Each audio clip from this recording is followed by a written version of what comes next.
we'll move forward, and I will be inviting Jessica to come up. But before Jessica comes up, I will just do a little introduction. How's that sound?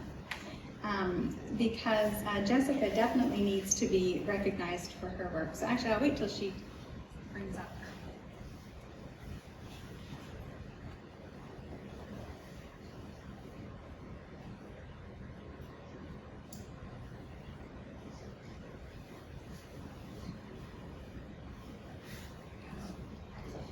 As mentioned earlier, it was an honor for me to have gotten to know Jessica back in 2016 and all the work that she's been doing. And she brings actually more than 20 years of extensive experience in the IT sector, gained from working with several established multinational technology organizations. She's skilled in the ability to collaborate and lead cross-functional teams in delivering top-level service to all stakeholders. Jessica brings proven experience in managing multi-billion-dollar complex projects and success delivering products to millions of end users worldwide, and some of these items are here today. Her decision to start Talk Tech is driven by a personal need to support family members remotely and the social dilemma of how we better support our seniors today. So I'll welcome Jessica up to Jessica. I'll remove a couple of books. Thank you very much, Karen.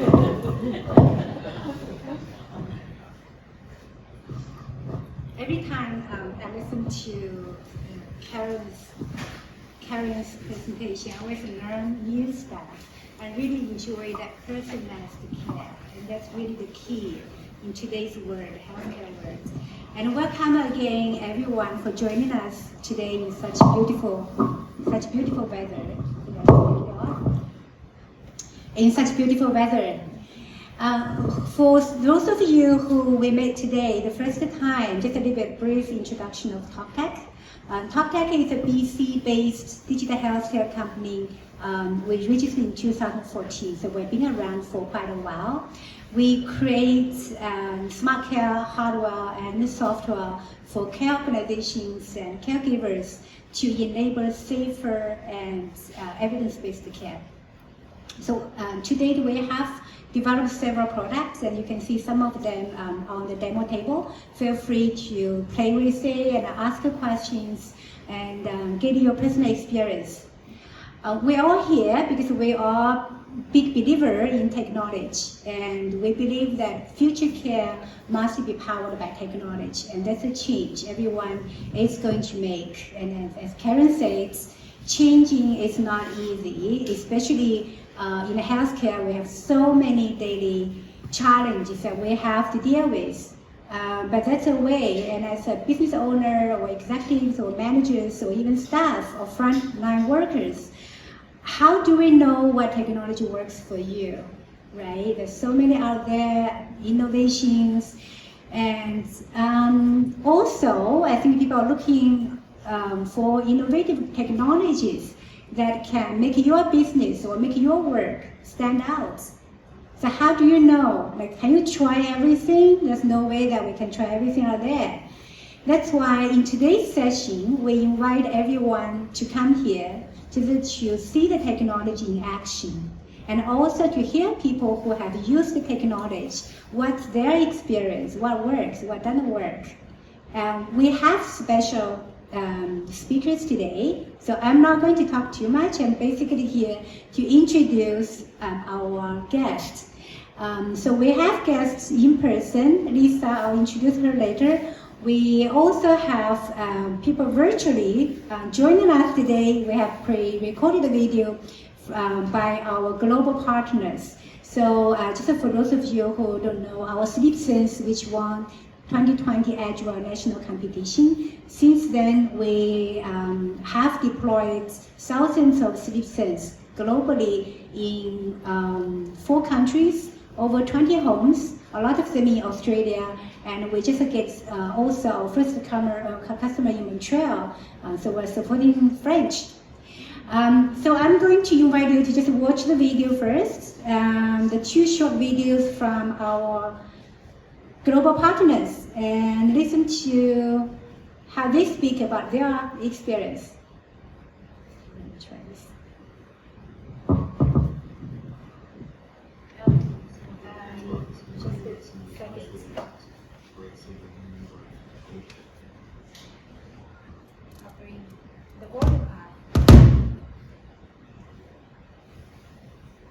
Through some of their expos and heard about some of their press releases around some of their new innovative technology. I'd like to particularly call out that what they've developed in the sleep sense has been just profound. Obviously the way that it can give transparency to what's happening in the room for a client, but still obviously providing dignity and privacy.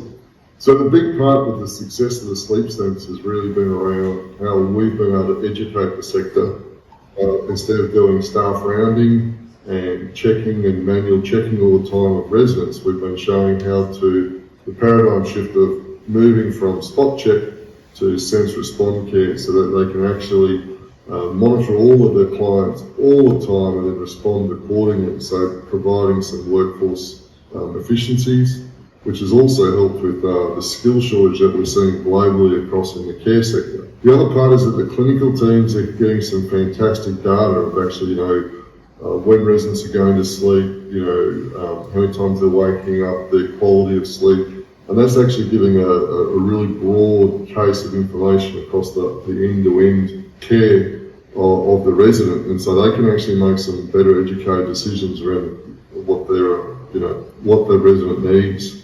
So our feedback has been very positive. We've now rolled out over the last 6 months some commercial solutions, so a number of providers now are putting it in as the business as usual. We've been bringing in their education practices and working with their clinical teams on how they can utilise that data the best they can. I see these type of sensors are going to make the change that is really required for the aged care and healthcare sectors. Thanks very much.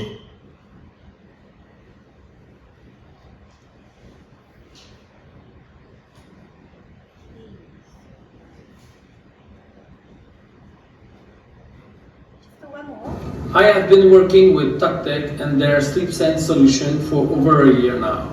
Clients I have shown the solution to are highly enthusiastic and positive about the technology. They appreciate to see in real time the status of patient in bed and off bed, visualize the vital sign and manage the alerts. According to this advanced feature, the care staff can now offer a better service to the benefits of the patients.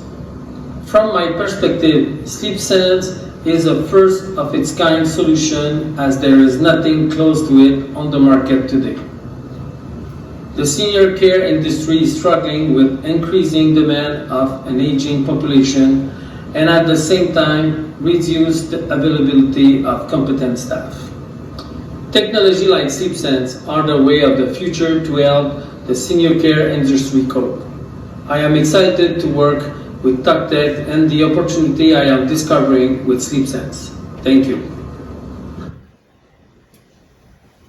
Okay, so now my pleasure to introduce our next speaker, Lisa Samms-Maxwell. So Lisa is a Director of Care in Nanny Lodge, an RN by background with MBA.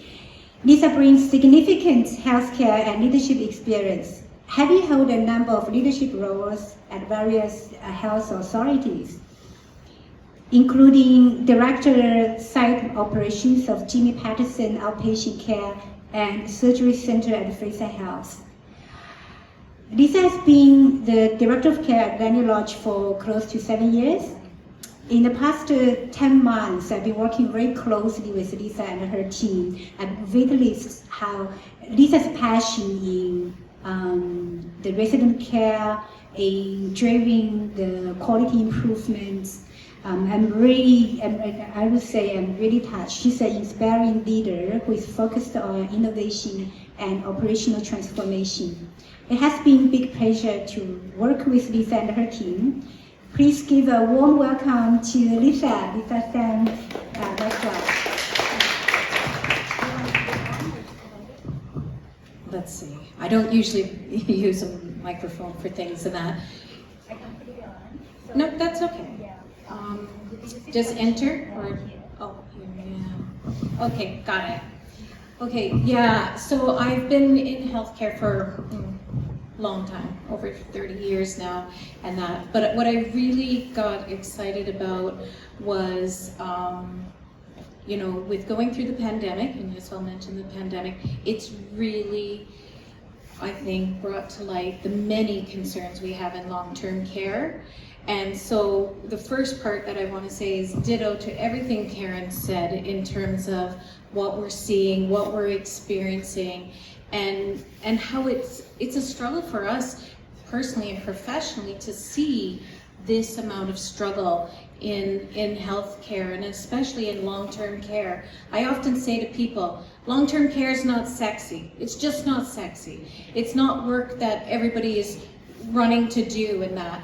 When I was working with Jim Pattison, if I said I needed a new piece of machinery for some surgery or something like that, they'd be throwing money at me.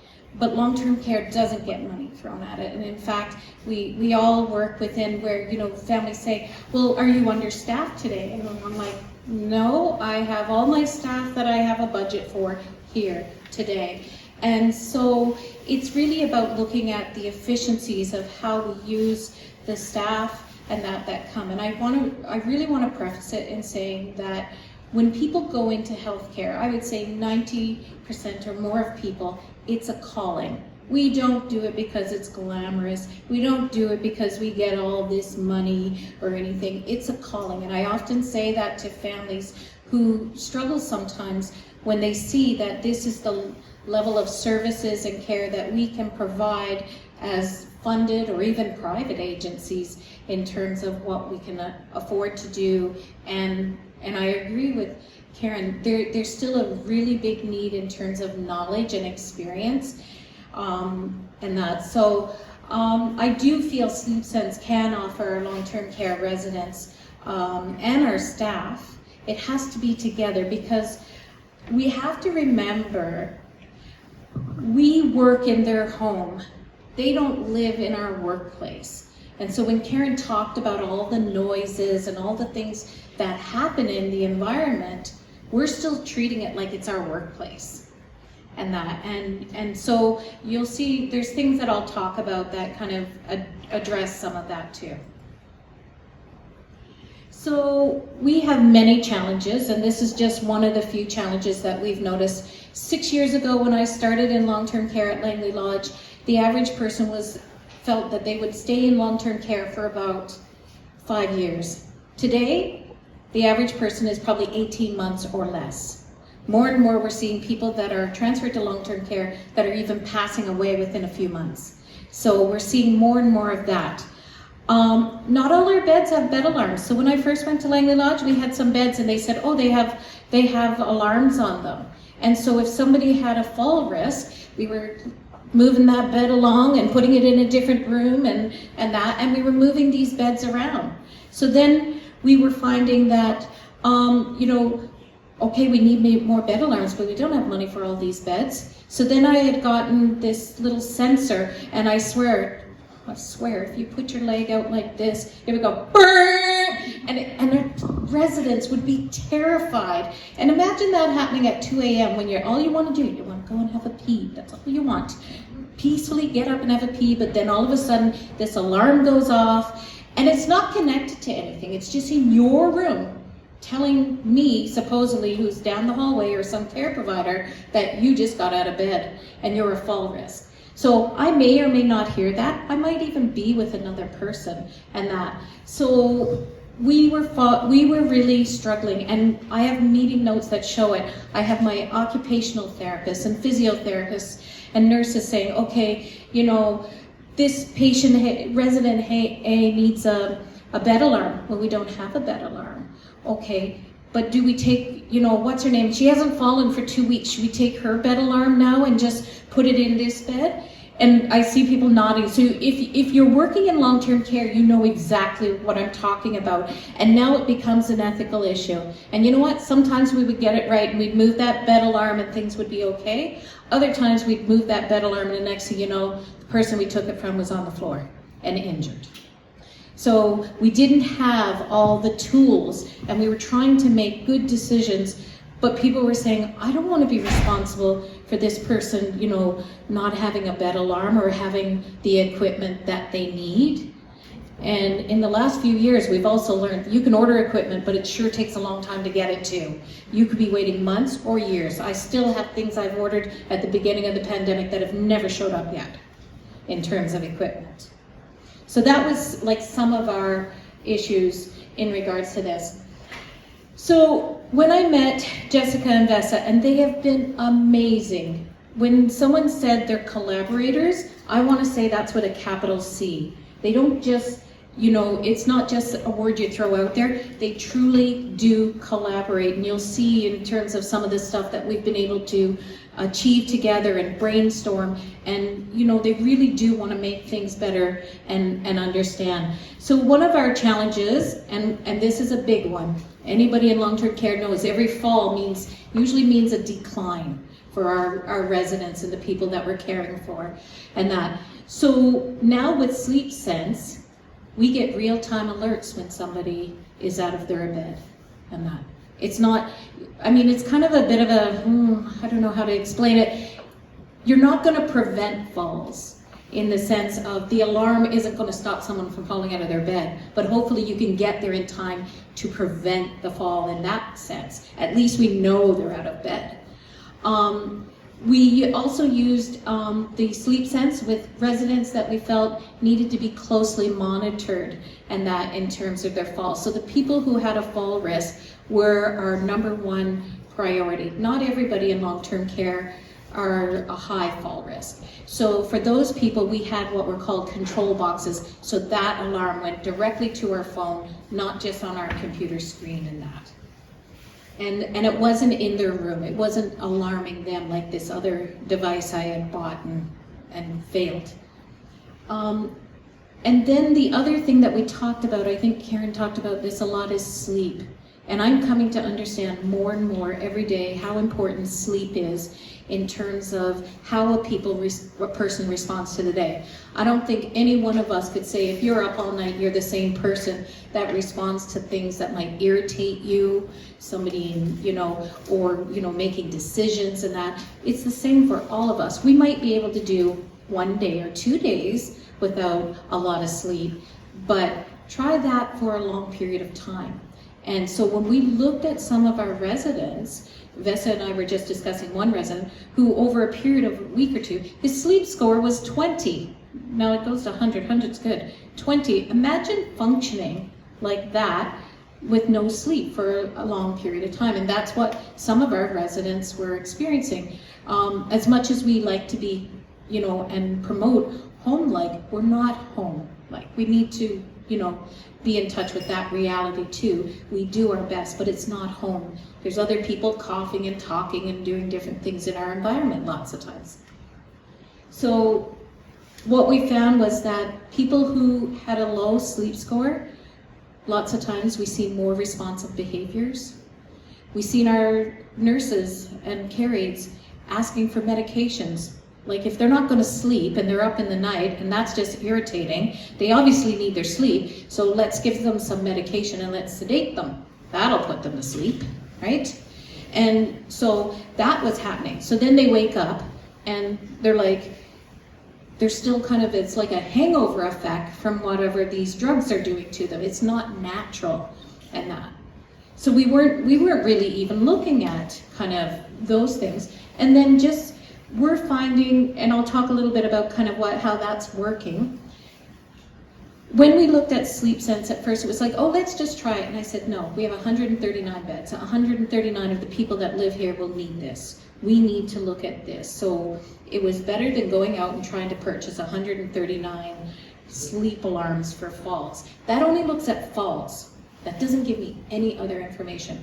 what Jessica and Vesa presented to me gave me so much more valuable information, holistic care, and a sense of what was going on for individuals. And it's been amazing in terms of, not everybody's amazing. Some people have a very boring, good sleep, blah, blah, blah. But for the people that have challenges, it was like, wow. This part we're just starting on. This is kind of new for us in looking at the rounds. So nurses and care aides do rounds in long-term care facilities to ensure that, the residents are safe. For those of you that aren't in long-term care, like in our home, we have 2 nurses on nights and 1 care aide on every floor to 26 residents. So if Vesa needs to go to the washroom, and I'm not going to rush her, that's going to be 15 or 20 minutes. That's 15 or 20 minutes I'm not really available to anybody else on that floor. That's what's funded. So I just need people to kind of understand that. People often say, why can't you go and see them? Like my mom was ringing that bell for like 20 minutes. And there's actually legislation around how quickly we need to be able to respond and that. So when you're doing rounds to make sure people are fine, now you're wasting time because people are sleeping. You're going, you might have a little flashlight, you've woken them up and that. That's what our rounds look like right now, is people physically go around to each room to make sure that people are safe. And that's a good thing, that they're doing rounds, but it is disruptive and it isn't what happens in our own home. So we have started with TalkTech and doing what we can now do on the computer. We can see everybody on that home area. So if I've got 26 residents, like I said, we can see that 24 of them are asleep. We see their respirations, we see their blood pressure, or not blood pressure, sorry, pulse. So we don't need to go into that room and wake them up.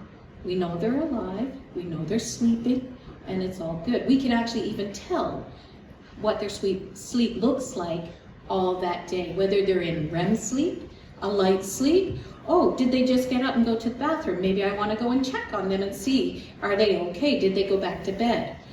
But this allows me, so then when I look at that and I've got 26 residents, 24 are sleeping soundly, 2 aren't. Are they at fall risk? What are they doing? If people are awake in the middle of the night, there's probably a need, and we need to address that need. Did they want a glass of water? Do they need assistance going to the washroom? The other thing that I didn't put on here that needs to be addressed is that with the number of people that we have with dementia, many of them don't know how to use a call bell. So they're not going to tell us. They often forget that they have to use a walker to get to the washroom. They might get up and just walk and fall. So this tells us right away whether they got out of bed and what their sleep looks like.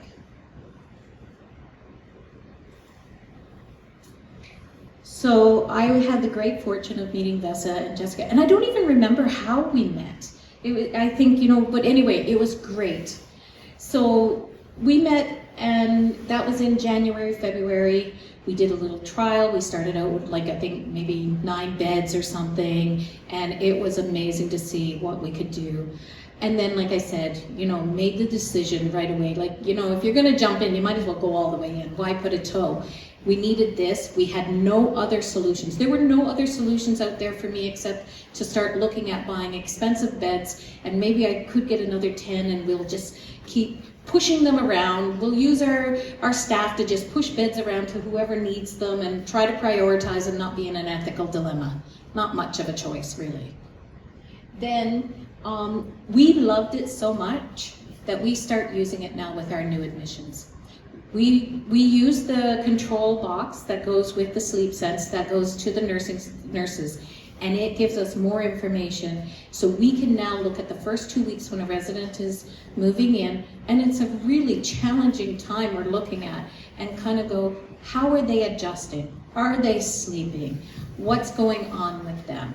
And we can get a sense of their behaviors, and we look at everything, because this is also a critical time when they're getting to know us and we're getting to know them, and we're supposed to be doing care plans. And we also believe at Langley Lodge about personalized care plans. Kind of like what Karen said. Not this, okay, everybody gets this, tick, tick, tick, and if you looked at a care plan and everybody's care plan would look the same. That's not our vision, that's not our values. It's personalized care. And that will look very different for different people. So we did the soft launch and we started doing some education with the staff. It took a while, like it's a big shift. And I still have some staff who go, I don't get it. Well, you'd have to look at the screen first and that. And so we are kind of, you know, I wouldn't say healthcare in long-term care is the most innovative place right now. A lot of people are afraid of technology. They only believe in the human touch, and I believe in human touch, absolutely. They're not interested in how can it benefit us, and they're definitely not interested if it's going to be more work. No, what are you doing now, Lisa? You're going to create more work for us, more documentation. Oh my God, I don't even have enough time to do what I'm doing right now. So that's what we face, and that's change management. And so I am still working on that buy-in with some people, and other people absolutely see the value. And when I go over the 2 case scenarios that we did, you can see how it would be easy to buy in. And I think education is good with healthcare providers. I think anecdotal stories, things they can relate to. When I start going through things and it's more like a scenario with the whole team, you can't get people to be quiet. They all have ideas. They all have great solutions in that. But if it's just kind of, we're going to do this, we're adult learners. One, it's got to be short. It's got to be, you know, hands-on. We're visual learners, a lot of us as we age, and that more so. And touch, we have to touch it. We have to, you know, show me how to move those buttons and that. So this is one of our residents. Lovely gentleman. He is living with Parkinson's disease, and he's been quite distressed at the speed of the progression of the disease and that right now. He's actually, you know, this gentleman is depressed, he has anxiety, he's talked about medical assistance in dying and that, and it's been really, really tough on him. And so we have these care aides that are on the floor, like I told you, and every time she would go and check his room, she said, oh no, like, how's he sleeping? Because he's telling us, I'm not sleeping. Okay, that I can take as a truth. This person is cognitive. And they're saying, no, he's sleeping. Every time I check on him, he's asleep. Well, he might be in bed and his eyes might be closed and maybe he doesn't want to have a conversation with you at 3 a.m., but he is not sleeping. So what we found was that with Sleep Sense, we could actually see when he was sleeping in that. And you can see his sleep score is only 50. So he actually was awake for periods of time, and that you can see the yellow lines when, you know, he was getting up out of bed and that. And so he was getting up often during the nighttime and that. And just because there's one care aide, remember, 26 residents, I got up to pee, you didn't see me, but it didn't say that it didn't happen, right? So we can't be everything and have eyes and ears everywhere, but the data doesn't lie. It tells us what's going on. And I mean, I believe my residents when they tell me things. And even if he did sleep, he obviously didn't feel rested. It wasn't good sleep and that. So it's using the Sleep Sense was actually way more concrete, more valid, and that than somebody going into a room and looking.